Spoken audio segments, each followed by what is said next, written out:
7/2/26 சனி. பொதுக்காலம் 4ஆம் வாரம். இன்றைய புனித கொன்சாலோ கார்சியா. மறைசாட்சி நினைவு. முதல் வாசகம். மக்களுக்கு நீதி வழங்க ஞானத்தை எனக்கு தந்தருளும் என சாலமோன் ஜெபித்தார். அரசர்கள் முதல் நூலிலிருந்து வாசகம். அதிகாரம் 3, இறைவசனங்கள் 4 முதல் 13. அந்நாட்களில் சாலமோன் அரசர் பலி செலுத்துமாறு கிபெயோனுக்கு சென்றார். அங்கேதான் மிக முக்கியமான தொழுகை மேடு இருந்தது. அங்கிருந்த பலிபீடத்தின் மேல்தான் சாலமோன் 1000 எரிபலிகளை செலுத்தியிருந்தார். அன்று இரவு கிபெயோனில் ஆண்டவர் சாலமோனுக்கு கனவில் தோன்றினார். உனக்கு என்ன வரம் வேண்டும் கேள் என்று அவர் கூறினார்.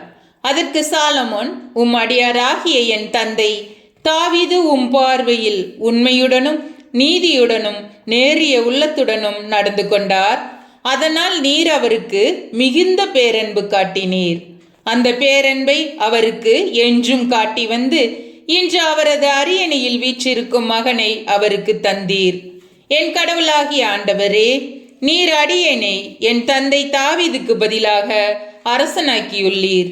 நான் செய்வதறியா சிறு பிள்ளை. இதோ உமக்கென நீர் தேர்ந்து கொண்ட திரளான மக்களிடையே அடியேன் இருக்கிறேன். அவர்கள் எண்ணவோ கணிக்கவோ முடியாத மாபெரும் தொகையினர். எனவே மக்களுக்கு நீதி வழங்கவும் நன்மை தீமையை பகுத்தறியவும் தேவையான ஞானம் நிறைந்த உள்ளத்தை அடியேனுக்கு தந்தருளும்.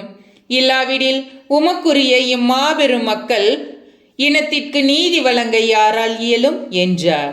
சாலமோன் இவ்வாறு கேட்டது ஆண்டவருக்கு உகந்ததாயிருந்தது. கடவுள் அவரிடம், நீ இதை கேட்டிருக்கிறாய்.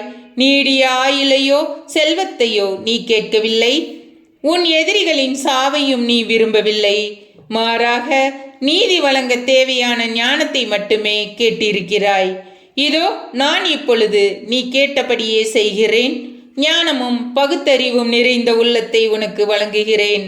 உனக்கு நிகராக இதற்கு முன்னே எவரும் இருந்ததில்லை, இதற்கு பின்னே இருக்க போவதும் இல்லை. இன்னும் நீ கேளாத செல்வத்தையும் புகழையும் உனக்கு தருவேன்.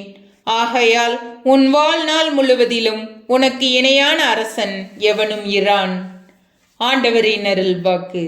இறைவா, உமக்கு நன்றி.